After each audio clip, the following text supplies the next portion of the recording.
Okay, so I have an Am I the A-hole thread from a woman. She says, Am I the a-hole for telling my husband to back off my son? And you guys know how I feel about Am I the a-hole threads from women. She said, My husband and I have been together since my oldest, 13, was 2. I was told years ago I would never be able to conceive another child due to only having one fallopian tube. One had to be removed and having significant scarring. However, we did end up pregnant last year by some miracle, and I just gave birth to our daughter 3 weeks ago. Everyone was over the moon, including my son. He wanted a sibling and had been asking since he was easily 3 or 4. But my husband is weird now, or at least in my eyes. And I guess that is what I'm here to talk about. So if my son kisses the baby on the forehead, my husband starts freaking out. Don't you ever kiss that baby again. That's disgusting. You could give her a virus, etc., etc. If my son moves even a centimeter while holding the baby, my husband is freaking out. Don't move like that. You're going to hurt her head. If my son blows raspberries on the baby's belly, my husband tells him to stop, saying he's being too rough. He has become an a-hole helicopter parent, filled with paranoia and anxiety, but refuses to be seen by a doctor. And it's just, I'm starting to rage to a point where I have an appointment to get tested for postpartum rage. But I truly don't think I have it. I think my husband is triggering me. But here's the massive issue. My mother in law came here yesterday and full on kissed our baby right beside her mouth. And my husband didn't say just sat there smiling. So I stepped in and said exactly what he said to my son. I said, Don't you ever kiss that baby again? That's disgusting. You're going to give her a virus. She immediately stopped. But then she started swinging our daughter in a football hold with her head pointed down toward the floor. She was going pretty fast to a point of a startled reflux. So I immediately told her to stop holding the baby like that and that she's being too rough. She says, I've had 4 kids. I am not dumb. So I said, I don't care. She stops, hands off the baby, and then left maybe 5 minutes later.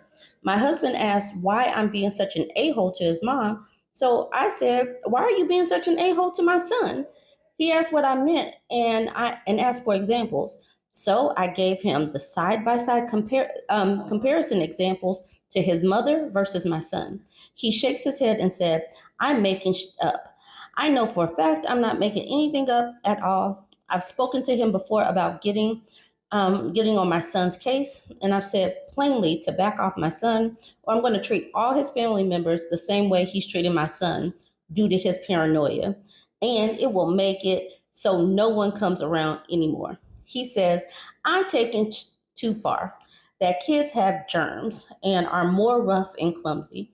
I told him, I don't give a F. And yes, I've talked to him about his comments to my son, right in front of my son and in private. He's saying I'm blowing things out of proportion. So we all know to take Am I the A-hole threads and read it with a grain of salt. We already know that. But there is a lesson in all of this. Match energy. If a person is saying don't do this, don't let them be a hypocrite. I don't care. Match energy. If your son can't do it, his mama can't do it. I don't care. And I like how she is saying what he said word for word. So I'm here for that.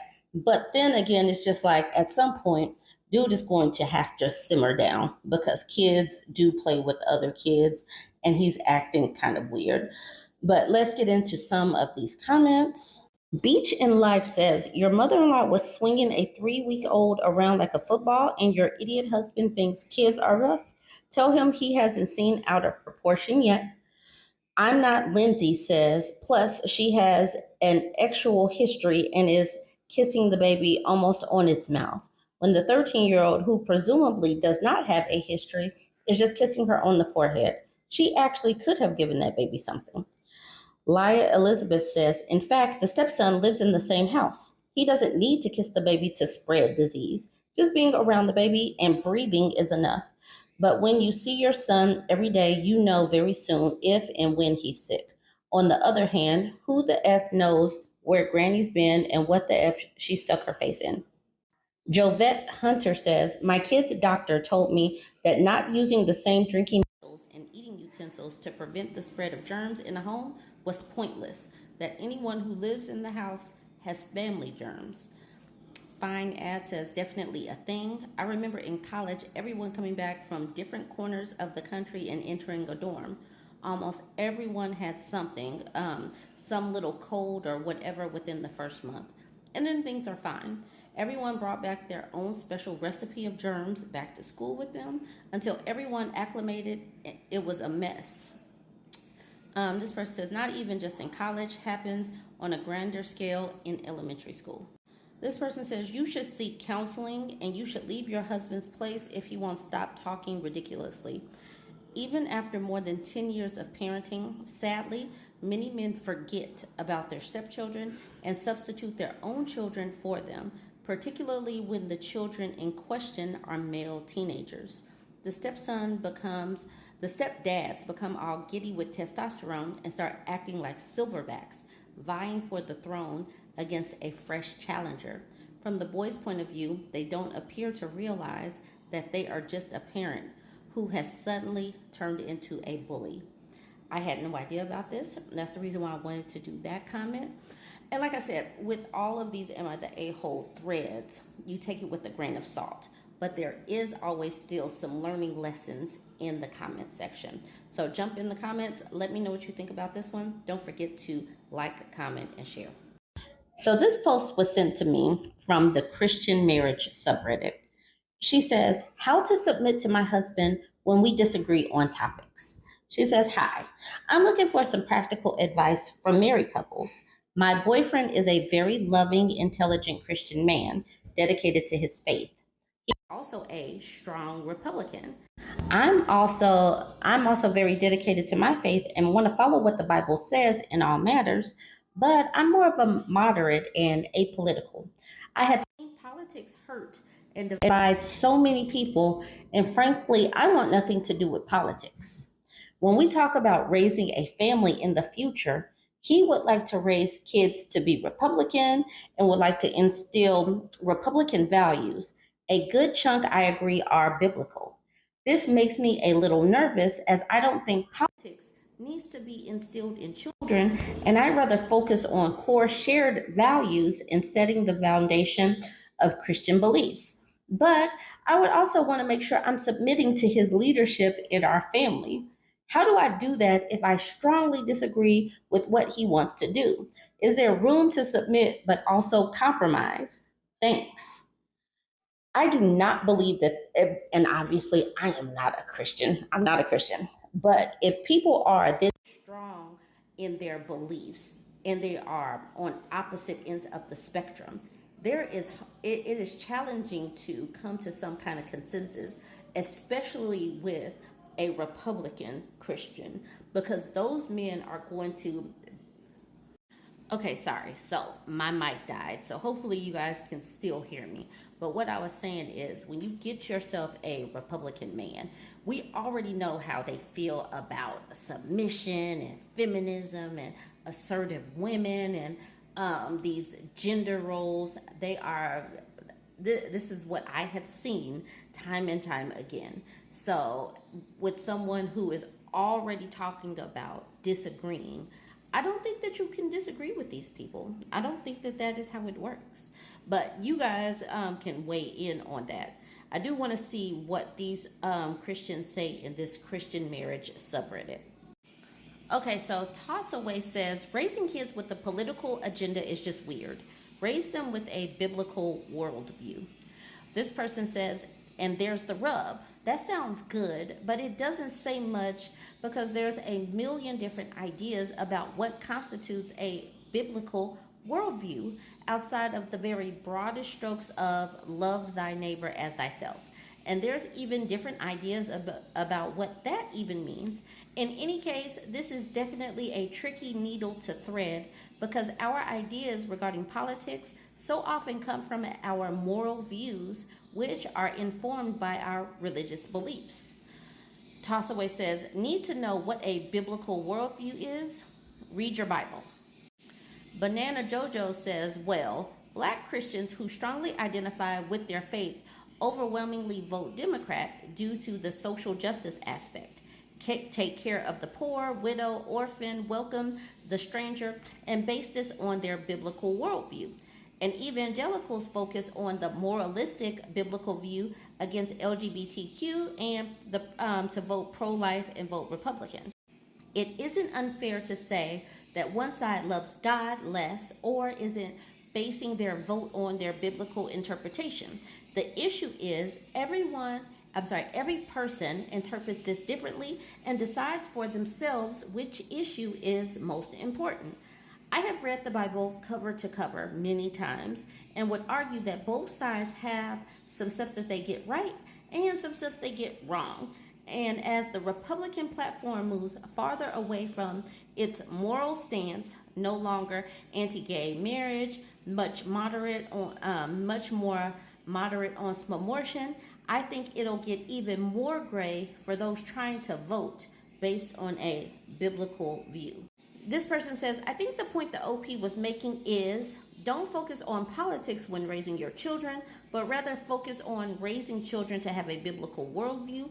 Once they are old enough to decide what that means to them politically, they will do so. This slet says, well said, few people take the time to examine this so deeply. Global Death says, amen. And this is one of the things about me. I think that children should be able to grow up and develop their own points of view. I don't like thinking that these kids are just a blank slate that you have to program.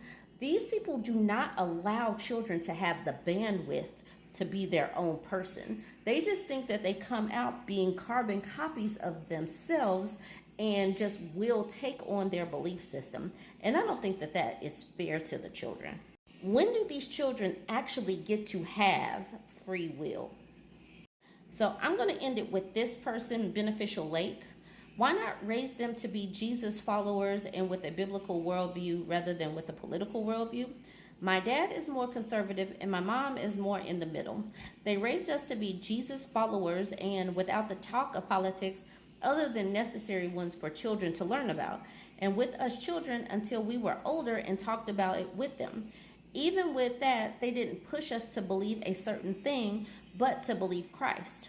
Raising your kids strictly Republican could backfire and make them more focused on politics than Christ.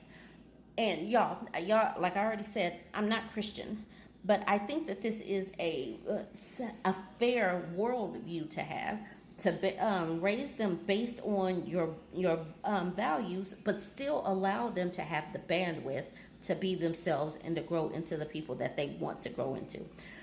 I would like to hear your stance on this. Join the conversation. Let me know what you think. Don't forget to like, comment, and share. So this question was asked in the Ask Old People Advice subreddit. I've never been tagged to this one, so let's get into it.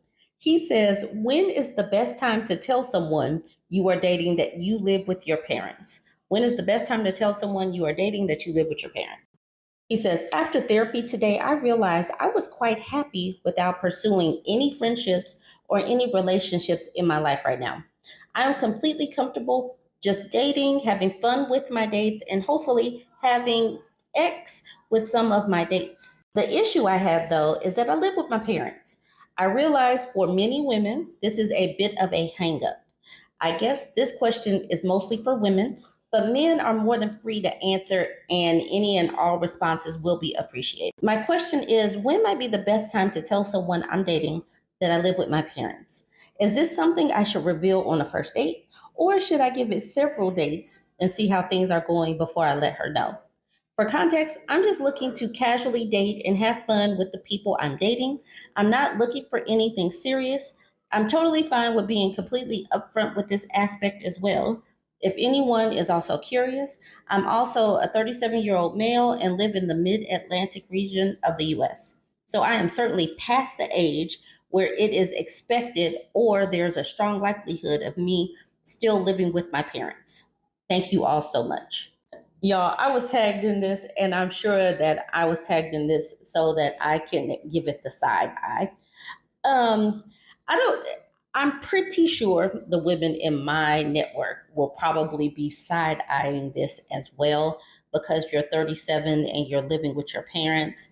And like, I'm married and I'm in my 40s, but I don't think that if I were dating, that could happen.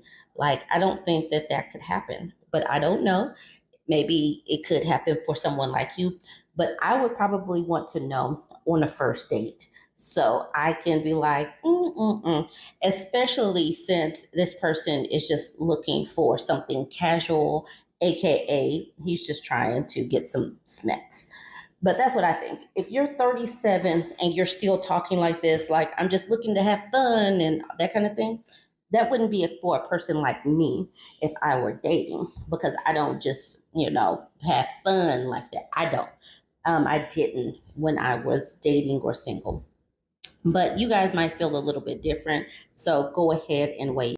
Okay, so this man is all in and through the comments. This person says, first date. Where are you expecting to hook up?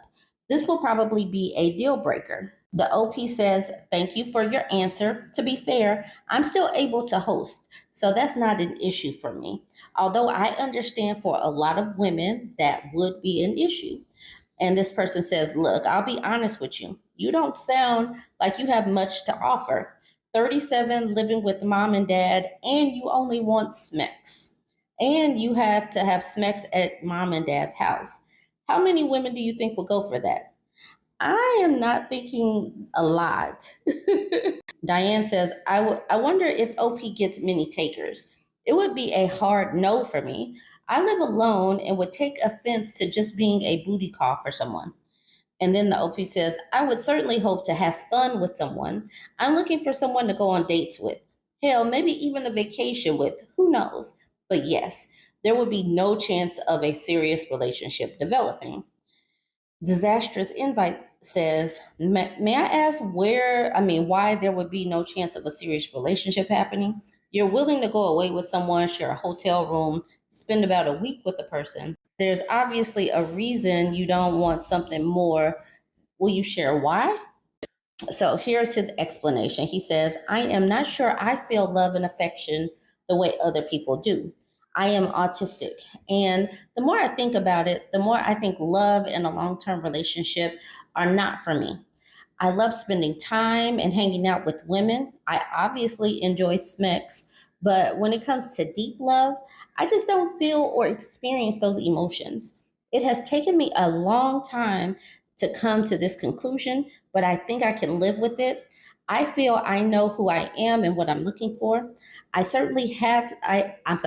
certainly struggled with this reality for a long time. For the first time in a long time though, I feel happy with who I am and my goals in life. Okay, so there's that.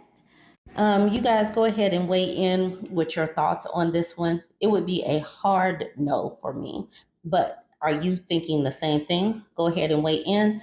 Don't forget to like, comment, and share.